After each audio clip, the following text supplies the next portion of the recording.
Nós queremos encontrar quem é o pilantra que aumentou o ovo tanto. Então não tem explicação. Esse ovo está caro.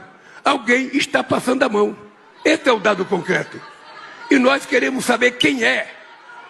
Quem é, porque não é possível no mês subir de 140 para 210.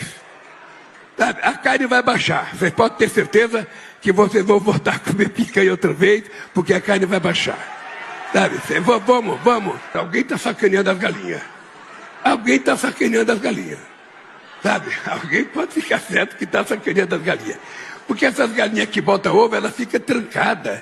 Elas, coitadas, ficam pondo 3 ovos por dia. É só comendo, bebendo água e pondo ovo. Comendo, bebendo e pondo ovo. Sabe? Não deixa a coitada descansar e vem jogar a culpa em cima da galinha. Não. Nós não aceitamos isso, desculpa. Então nós estamos numa tarefa muito grande. O presidente da República, o vice-presidente, o ministro da